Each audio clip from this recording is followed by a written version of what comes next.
Verdin Sports Show. I'm your host, Jacob Verdin. We're going live every Monday, Wednesday, and Friday at 1 p.m. to break down LSU football and all things college football. Today we got a bit of a USC and LSU preview. Oh, hold on one second.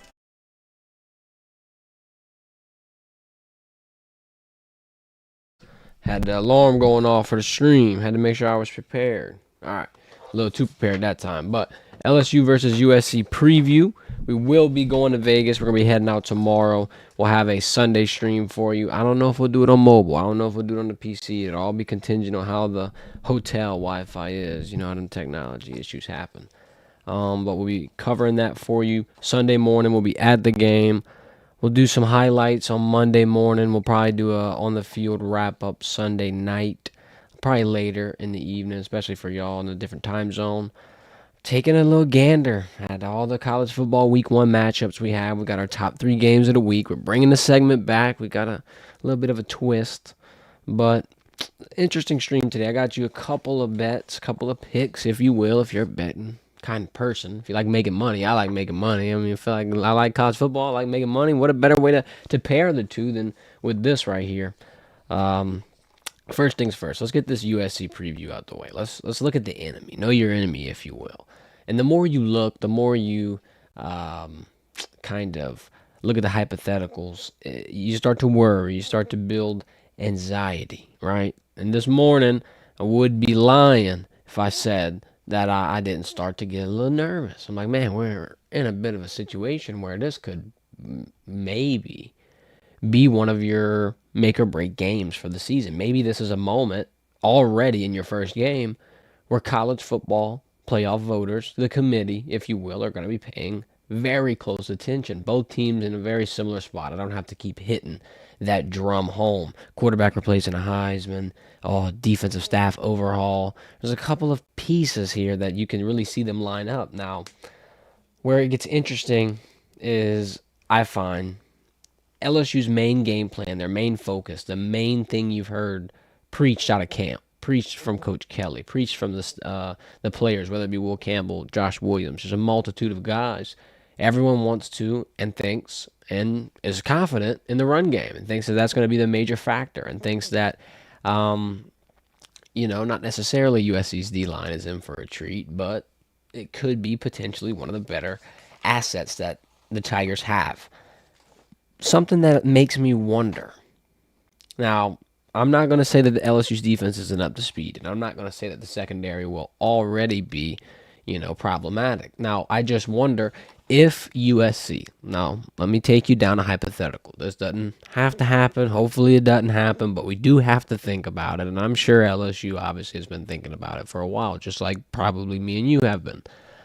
But Lincoln Riley's no stranger to successful offenses. Sure, you can call it the air raid and talk about how efficient and aggressive that type of style is, but really what I'm worried about is just there's a lot of holes in the secondary. There's a lot of pieces that Lincoln Riley can probably scheme up and maybe poke and prod, and let's just say LSU goes down a touchdown or 2 possessions all in all. And I think that run game kind of gets thrown out the window. I think now Garrett Nussmeier's in the fryer. I think now he's throwing some passes, and this whole entire game doesn't turn to a shootout, but now you see why the total is at 64 points. And I'm not saying that Garrett Nussmeier and the offense can't win a shootout. I feel like we have the better wide receiver room. I feel like we have more options. I feel like our offensive line's obviously better. You've got all the tight ends. You got the running game that you could rely on throughout the entirety of the game. Just because it doesn't succeed in the beginning doesn't mean it won't succeed in the end. So I'm not saying give it up if it doesn't work. But what I am saying is there could be a sense of urgency for LSU rather quickly if things don't pan out on the defensive side. Now, if they do, it could be an easy game for LSU. If the defense puts pressure, if the secondary covers, it could be a completely different version of LSU that a lot of people will be excited to see. I'm hoping for it. I just think that there's a couple of interesting assets that USC has on that secondary for their defense that could be an interesting matchup for our pass game. And if we get pushed into a situation where we're answering and we're playing from behind, some mistakes could be made, and it could be a slower start to the game. I mean, I'm not saying that they have the edge at DB all in all, but I just do think if you had to put their room up against ours, it's a little more experienced. It's a little more put together. It's a little more consistent, if you will. They're both pretty much in the same spot. So it's hard to give an edge, but I'm not just going to say LSU wins every single position group, every single comparison, all in all in all.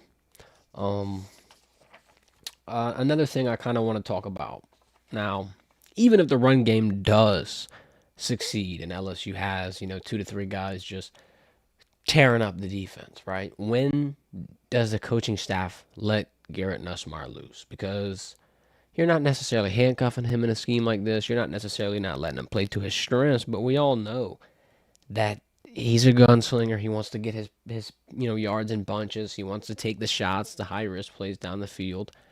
And I feel like this could potentially be a blessing in disguise. Now, hear me out. Let's say LSU goes down 14-0. Yeah, that's going to be a tough situation to go down. But let's say they are playing from behind maybe one possession.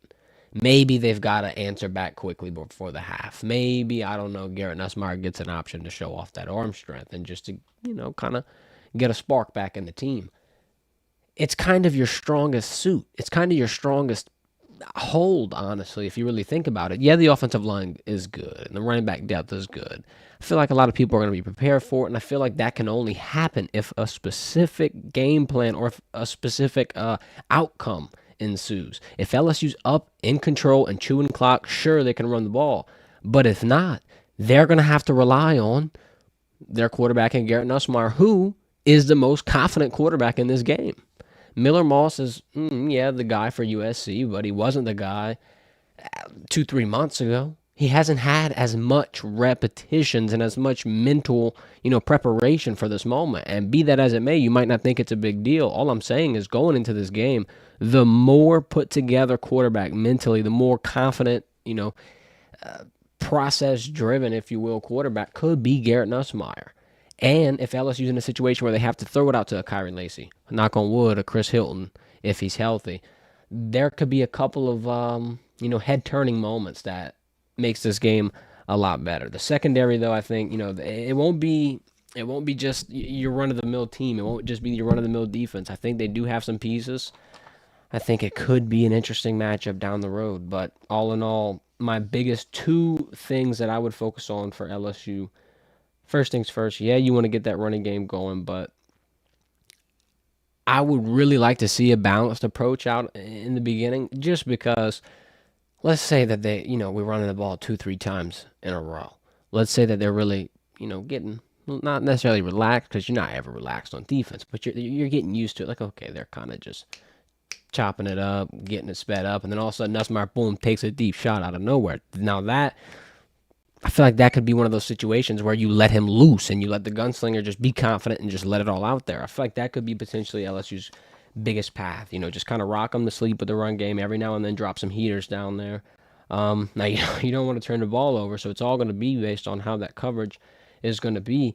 And quite frankly, coverage will be the theme of the night, because if LSU's secondary on the other side can't cover USC and USC's answering back and constantly getting the ball back on LSU's offense, I think it could be a long night. I think this game will be a lot closer than people are expecting. Here's my best 2 picks. I'm not saying LSU's losing. I think LSU wins. I think it's going to be a close game, though. I'll take LSU money line at -180. I feel like that's good enough odds for a straight. Another pick I like. They have, I think it's -145. Both teams to score in the first quarter. And I know the first quarter it slips right before, in front of your eyes. It's gone, right when you can really realize it's there. You got 2 possessions each team, maybe. They're going to have to pretty much start out strong. I think, we're talking field goal. They don't have to have a touchdown. They just got to be able to get in a position to have an opportunity. And on both sides, new defenses, new defensive staffs, new defensive schemes. 2 offenses that are really eager to kind of flex some muscles and have the capabilities to do so. USC's wide receiver room is pretty good. I'll give them credit where credit's due.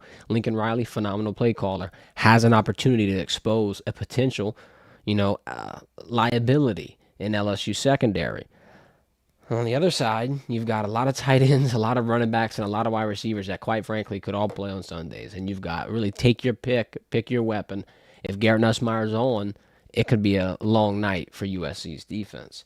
I think the books, though, they're kind of, man, I'm not going to say they're trying to trap people, But the total's 64, right? The highest point total they'll let you take on an alternate is under 39.5. I'm not saying LSU won't have a good offensive game, but a 40 ball might be out of reach, especially if you're running the ball for a while in the first half. So I'll add that one on a little bit of a risky parlay. So you could, I'm saying LSU money line's one of your straights. Both teams to score in the first quarter. You could take that as a straight. If you want to risk it for the biscuit, if you want to put it together for a parlay, take those two legs, put the LSU under 39.5, and then I would go USC plus 14. Call me crazy, but I think USC is going to keep this one. And that's not even close. Plus 14 is not close by any stretch of the imagination. I can realistically see it being plus 7. I could see it being within a touchdown for the majority of the game. I could see it going tit for tat, tit for tat. The team that makes the first and, quite frankly, the worst mistake is going to be the one who shoots themselves in the foot. I don't think this is going to be a walk in the park. I don't think LSU is just going to be able to just, hit them in the mouth and just constantly beat them the whole entire game. I'm a little worried that LSU's defense kind of gets shocked first. It would be a perfect situation if LSU gets the ball first, gets to score, gets to get their defense confidence. Like, all right, guys, let's go out there. If you let up a touchdown, it's not the end of the world. It's just a tie comparatively to them jumping out to a 7-0 lead. And you know what happens more often than not when a team scores first. But we're not going to speak that one into existence. Real quick before we get into any more of our segments, really our top 3 games of the week segment, I want to tell you about Happy Dad. Gear up for tailgate season. Gear up for game day. Go get your favorite hard seltzer beverage at Rouse's, at Albertsons, at Walmart. Gluten-free, low in sugar, no artificial flavors. The boys teamed up with us throughout the summer. We'll be doing some tailgate content. So if you're on the parade grounds, if you're on LSU's campus during tailgate season, be on the lookout. You might get to get some merch. Might get to get featured on Verdin, maybe Happy Dad Instagram. We got some things brewing up. But once again, thanks to the team for Happy Dad joining the squad, extending through the college football season for us. Moving into the top 3 games of the week. Notre Dame and A&M, Miami and Florida, and Clemson and Georgia. I left out West Virginia and Penn State. I'm sorry. Don't think that one's going to be too big of a showdown. I know Pat McAfee's hyping it up. I know Pat McAfee wants to see his boys perform. I don't think they got it in them. Moving on. Notre Dame and A&M. This could probably be one of your better games of the week. You got the Fighting Irish, number 7, top 10 ranked team, going into Kyle Field, who college football thought at the beginning of the season was the best environment. They did change their tune and update LSU to number 1, by the way, but that's neither here nor there. Either way, A&M's in a limbo period. They got a new coach. Connor Wigman's kind of going through the motion, getting his legs out from under him. I think Connor will be a great quarterback, but I just think this Notre Dame team's kind of too much of a challenge. And by too much of a challenge, I don't mean like they're, going to score 40 points or, shut them down to 0 points. I just think they might be the more complete team. Like we said with the coaching turnover for A&M, Marcus Freeman and Notre Dame have been the opposite. They've kind of been, since Brian Kelly left, really consistent, if you will. And I feel like he's done a pretty good job with that program. So I'll take Notre Dame at +3. It's a field goal. It's a close game. Maybe they cover and win. Who knows? That's going to be my pick for that game. I'm not going to pick A&M outright. Just doesn't feel right. Don't know if A&M has it in them week 1. You really don't know what you got. A lot of turnover. We'll see how that one goes. They do have the home field advantage, though, so it could play into their favor. You never know. Then you got Miami versus Florida. Miami's ranked. Florida's unranked. Don't know if that's going to have too much to do with it. It's kind of a state rivalry game. I feel like Miami's the more explosive team. They could score in bunches, but the thing with Florida is they're not necessarily playing with their back against the wall yet, but they'll start to eventually. I mean, the writing's on the wall. This has to be a put-up or shut-up year for Billy Napier. They have to have, his seat getting a little hot down there in Haynesville, and I think, when LSU goes down, they might get a decent game, a nice, close, little tough, old-fashioned LSU-Florida game. But as of right now, when Miami comes in, Mario Cristobal, week 1's interesting, man. You really don't know exactly what you got, and same thing for LSU. It's kind of why everybody's thinking this game will be so close. Both teams are in that exact same situation as well. I'm going to lean more towards Miami only because I think they could score a lot quicker. I think if they have to go on a game-winning drive, they could do it. I think I'm not going to say Mario Cristobal has had his team in a lot better shape than Billy Napier, but it's been kind of hard to say otherwise. Miami's been a lot more competitive. Billy Napier's Florida Gators have kind of been falling off. I'm going to lean with Miami on this one, minus 135 on the money line. Clemson and Georgia. This one seems too easy. I'm going to go through it, though. Defense is solid for UGA. Carson Beck's ready for a prime season. I feel like he should open up strong. Clemson's not a walk in the park, though. The spread's really, really, really high. I think it's like a damn near 10-5. It's up there. I wouldn't take that. If you're feeling froggy, Georgia minus 485, you might have to pair that with some legs and make it a little more appetizing. But if you want something real nice, pick 'em minus 112.